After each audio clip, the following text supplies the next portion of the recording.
हे मेरे प्यारे देशवासियों, आप सबका अपने इस चहेते चैनल में बहुत बहुत स्वागत और अभिनंदन करते हैं हम। आइए आज हम आपको एक ऐसा दृष्टांत, एक ऐसी भूमिका बताने वाले हैं जिससे सुनकर के हमारे साथ साथ आप सबका भी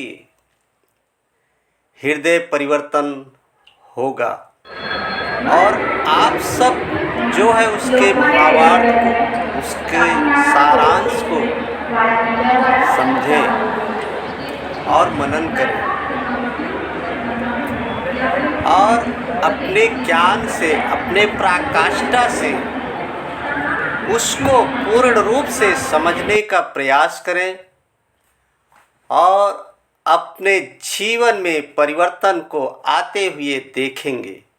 ये मेरा अटल विश्वास और पराकाष्ठा है कि आप सब निश्चय ही अपने जीवन में परिवर्तन को देखेंगे।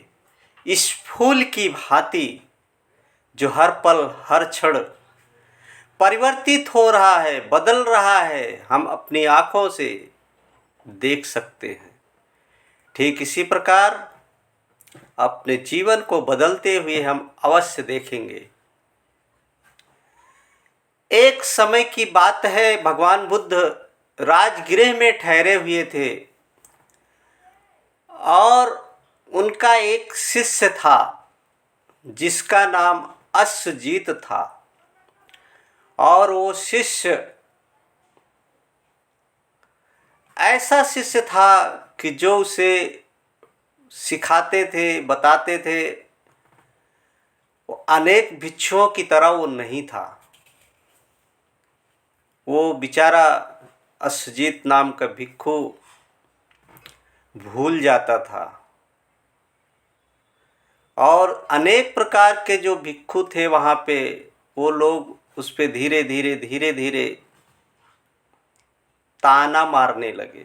जैसे आज भी हम देखते हैं गाँवों में, शहरों में, अड़ोस या पड़ोस में सब जगह देखते हैं, कोई भी प्रवृत्ति घट जाती है किसी व्यक्ति के साथ या कोई घटना घटित हो जाती है तो लोग उसको ताने मारते हैं। हम अपने कानों से सुन सकते हैं। इसी प्रकार उस अश्वजीत भिक्षु को सब लोग ताने मारने लगे। तो वो भिक्षु जो है भगवान बुद्ध के पास जाता है और कहता है कि ऐसा, मतलब हर एक भिक्षु मुझे ऐसा कह रहा है कि इतने साल हो गए, तुझे कुछ भी याद नहीं रहता, तू कैसे निर्वाण को प्राप्त करेगा, कैसे जीवन का, मरण का ये चक्र कैसे तोड़ पाएगा। बुद्ध ने कहा, अश्वजीत, तुम्हें विचलित होने की कोई जरूरत नहीं है। इस कली की भांति तुम एक दिन निश्चित ही फूल बनकर खिलोगे और ये मेरा अटल विश्वास है कि तुम एक दिन निश्चय इस फूल की भांति खिलोगे और लोग तुम्हारी प्रशंसा करेंगे। ये देखो, ये अश्वजीत भिक्षु है, जा रहा है। जिस मार्ग से तुम जाओगे उस मार्ग से सुगंधित पुष्प की भांति तुम्हारी भी विख्याति बढ़ेगी। अश्वजीत बहुत प्रसन्न हुआ और मन ही मन बहुत ही खुश हुआ और बुद्ध से कहने लगा, हे शाक्य मुनि बुद्ध, क्या ऐसा निश्चय हो सकता है? बुद्ध ने कहा, अवश्य हो सकता है अश्वजीत। तुम्हें उदास होने की कोई जरूरत नहीं है। सिर्फ मेरे कहे हुए वचन के अनुसार, मेरे कहे हुए शब्द के अनुसार